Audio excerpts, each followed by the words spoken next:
ce que je vais vous raconter est réel. Ça s'est passé il y a 3 ans, mais je n'ai jamais pu l'oublier. C'était un soir d'été. Je revenais d'un week-end chez des amis. La route était longue et j'ai décidé de couper par un petit village dont je n'avais jamais entendu parler. Il ne figurait sur aucune carte, mais mon GPS insistait pour me faire passer par là. En arrivant, j'ai tout de suite ressenti quelque chose d'étrange.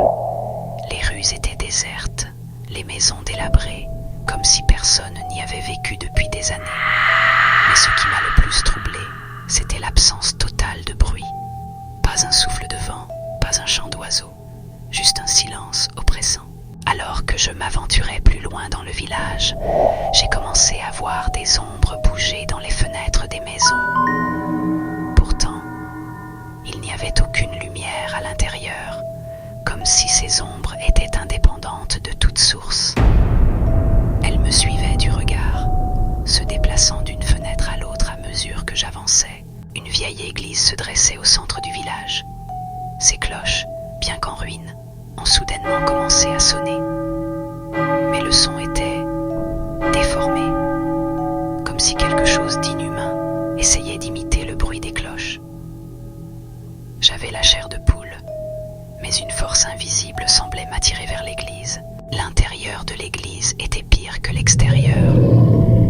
Les bancs étaient renversés, des croix pendouillaient de travers et une odeur nauséabonde imprégnait l'air. Une lueur faible émanait de l'autel, mais ce n'était pas une lumière naturelle. Elle semblait pulser, comme un cœur qui bat. Sur l'autel, il y avait un livre ancien, couvert de symboles étranges que je ne comprenais pas. Mais ce qui m'a glacé le sang, c'était l'inscription gravée sur la couverture. Ne prononce jamais leur nom. Je ne sais pas pourquoi, mais j'ai ouvert le livre. Immédiatement, des murmures ont envahi l'église.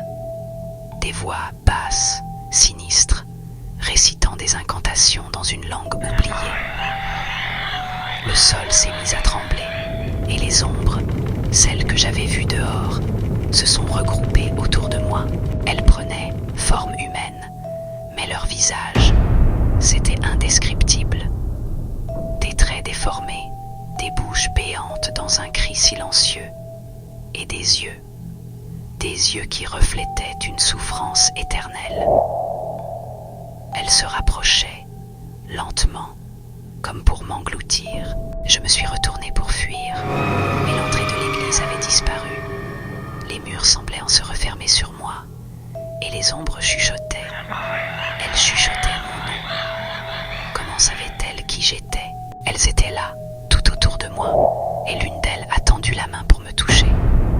Au moment où sa main froide m'a effleuré, une douleur indescriptible m'a transpercé, comme si mon âme elle-même était arrachée de mon corps, puis tout a disparu. Je me suis retrouvé dehors, en face de l'église, avec le livre à mes pieds. Le village était de nouveau silencieux, comme si rien ne s'était passé.